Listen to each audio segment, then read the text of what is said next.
This comic is the best that Punisher has been in years. It's phenomenal. So this is the current Punisher series from Benjamin Percy, and this is the Red Band edition. This is issue number 1. So what this does is this opens up and it says, he sees red.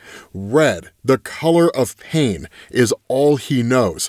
Not where he is, or when he is, or even who he is. He is a body that has been shot in the occipital bone, the right deltoid, and the left vastus lateralis. He knows from the rate of coagulation and swelling, along with a lingering smell of sulfur, that this gunfight happened within the past 10 minutes. He knows that the 9mm Uzi, which feels good and reassuring in his hand, has a 32-round magazine, and his is empty.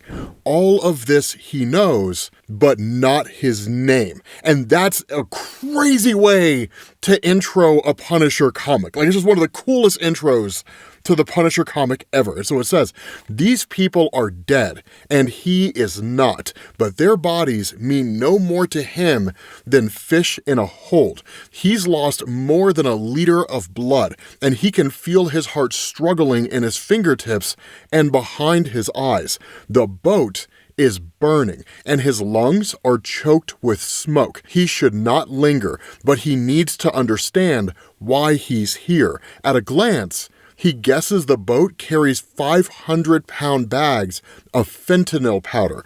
A blackness fills him like a yawning grave. He almost passes out again. But that sound, the familiar sound, brings him back. It is the scream of consequences.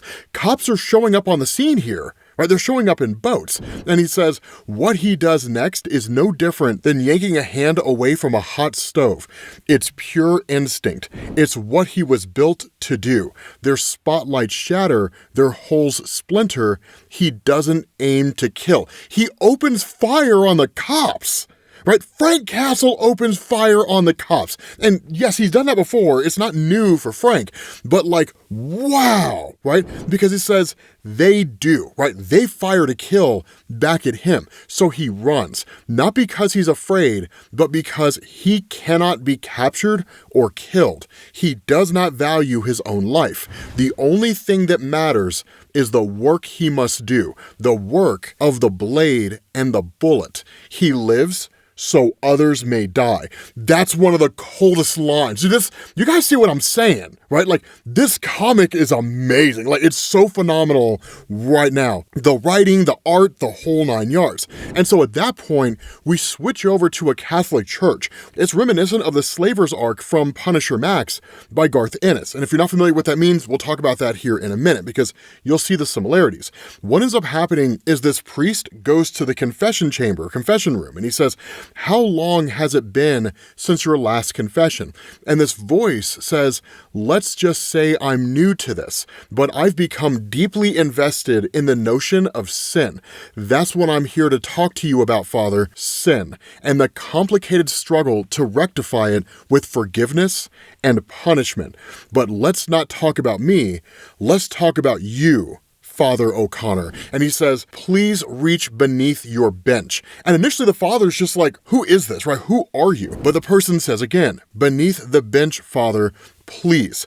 Let me first say, I admire the Catholic Church very much. Its commitment to disaster relief, food assistance, healthcare, and social services is truly exceptional, a standard we should all aspire to.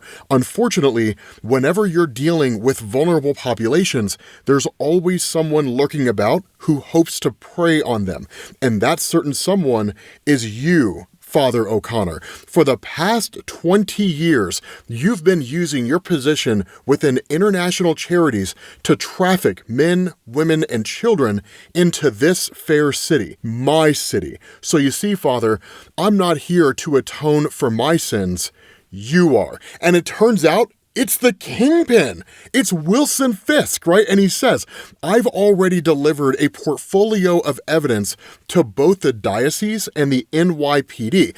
You'll be arrested first thing tomorrow. So now you understand the gun. Think of it as a kind of rosary, something to pray over hoping for absolution. And the priest unalives himself. It's nuts. Now, why is this reminiscent of the Slaver storyline? Well, for those of you guys who remember that from Punisher Max, it was a phenomenal arc. But for those of you guys who never read it, you're gonna love this.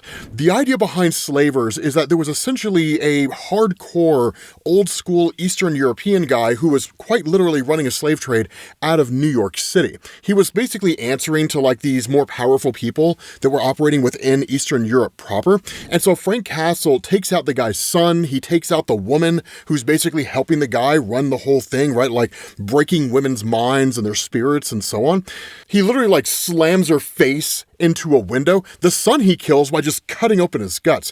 But the old man, he gets the worst of it. So Frank Castle shows up, ties the guy down to a chair, and the dude's like cussing and spitting, right? The whole 9 yards. Frank Castle puts a camera in front of him and then hits record. Then he douses the guy in gasoline and sets him on fire and then looks into the camera and says, "Don't come back here." He burns the dude alive and then he sends the video off to the guys in Europe and they never come back to New York. It's insane. Like, it's one of the most crazy moments from Punisher Max. God, I love that run. It is the definitive Punisher run, the greatest Punisher run that's ever been written. But at that point, you jump over to the boat that Frank Castle had jumped off of at the beginning of the story. And you just kind of have like these cops who were looking over the whole scene, right? And one of them says, "They're all burned to hell, but I recognize the grills on this one. Busted him before. He runs with Tombstone. No way the fire is what killed him." Now, the other guy says, "We'll have to wait on the autopsy to confirm, but yeah, it sure looks like a headshot." And that's where the first cop is just kind of like, a headshot, a gut shot, everywhere shot. These bodies got ground to hamburger before they were ever burned. Tell me about the gunman. And that's where one of the cops on the boat that was initially firing at Frank just says, "It was dark, Detective Pluto. There was smoke." And so Pluto's just kind of like, "I understand, right? You thought you were there to help some folks. You didn't know that you were interrupting a mass murder." And so Pluto just says, "Next time, you'll do better to expect the worst in people." And so the beat cop's just kind of like, "I'm sorry," right? Like, maybe the body cam footage will help. And Pluto's just kind of like, "Maybe, hopefully." But at the end of the day, she just says, "We've got a half dozen corpses and several million in product in the hold, burned and soaked by fire retardant. It's all essentially ruined. You don't just get away with something like that. There's going to be retribution. But if we don't put a stop to it, we're going to be cleaning up quite a mess, because anybody who knows anything knows you do not screw with Tombstone." And that's true, man.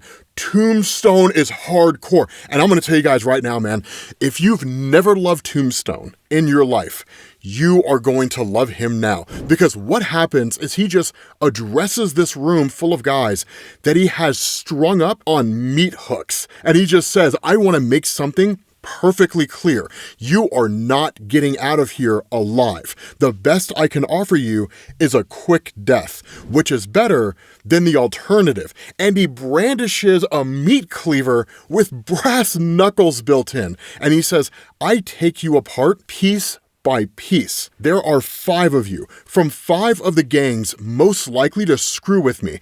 All I need is a name." He literally cuts this dude's arm off, or at least cuts off most of it, and rips the rest off with his bare hands. And he just says, "Who's the guy that killed my crew? Who's the guy who destroyed my shipment?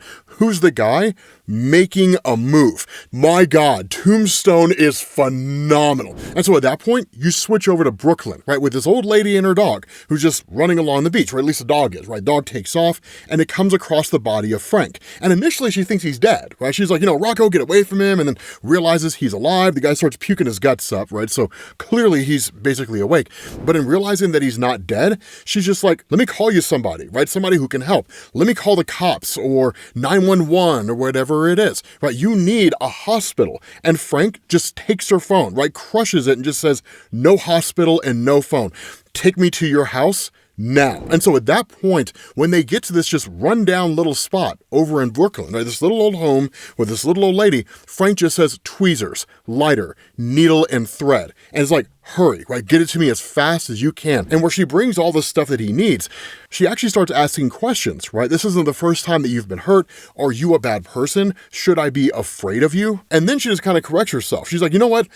Don't answer that, right? She's like, here, I don't drink this stuff, but it was my husband's. And so Frank just like pops the top on this vodka, drinks some of it for himself so he can kind of numb the pain, and then starts dousing it over his wounds. And then he just tells her, I'm probably gonna pass out. When that happens, you need to finish me up. And so he just goes to work on himself, right? Pulling this bullet out of his arm, out of different parts of him. And so at that point, you jump back to Wilson Fisk, and looking through this telescope, he just says, what a view you have, right? When you look out on the world from on high, you can't help but think it all belongs to you. Isn't that right, City Councilwoman Ross? Maybe that's one of the reasons you thought it was okay to accept those bribes from the Russian state. New York City is one of the largest economies in the world, and you've been busy sucking at its teat, haven't you? Sucking and biting, never thinking that there would be blood. But New York will not be stained and compromised any longer. I, Wilson Fisk, the Kingpin, am seeing to it personally. He killed this chick, right? And then at that point, he continues on this monologue and he says, I'm inspired, you see, divinely inspired. And from the loftiest penthouse to the lowest subway platform, I'm going to clean up this city in a way I never could as mayor. I have my smooth tongue to do some of the work. Sometimes all it takes is a smartly phrased sentence to incite change. But I also have my blunt, cold instruments, and one of them just kicked off a gang war. It's always such a delight seeing the trash take out the trash. And so seemingly, Frank Castle's working for Wilson Fisk, which kind of begs the question, why would he? Now, truth to tell, it's not that far beyond Frank Castle to work with a villain if that one villain can help him kill 100, 200, 1,000 criminals. Have no illusions, though. As soon as he's achieved his goal that one villain can help him achieve, he'll kill that villain. No questions asked, right? Like, Frank will come for them. And so the question is, what's going on here, right? What would lead Frank to work with Wilson Fisk? And why would he do it willingly? And so switching back to him, right? The woman asks him, what's your name? She says, it's only right that you tell me. I'm Judy. I've let you into my home and I've helped you, haven't I? God knows why. And Frank just says, I don't know. Right? And she's like, how's a man not know his name? And Frank's just kind of like, I guess that's what happens when you get a bullet to the brain. And she just says, but you didn't get shot there. And Frank's like, what are you talking about? And she says, you passed out just like you said you would. And so I went to sew up your head, but it was already done. Someone already fixed you up real good. And so at that point, Frank starts freaking out, right? Starts losing his mind, right? Like something's happening to his brain. And the woman's just like, what in the hell is happening? And that's where you have Wilson Fisk sitting behind a computer and he just says, all right, Frank, you've rested long enough. Time to get back to work. And he activates the Punisher basically with technological mind control. And so the old woman just asks, are you okay, right? Please say something. And Frank just asks her, do you have any guns? With that being said, guys, we're going to bring this to an end. I told you guys, it's an amazing comic. It is one of the best Punisher comics. It's a comic that you absolutely have to buy. Like, it is phenomenal. But let me know what you guys think down in the comments section. Hopefully you guys enjoyed this. If you did, drop a like. Make sure you guys hit the subscribe button. Thank you all for watching, and I will catch you all later. Peace.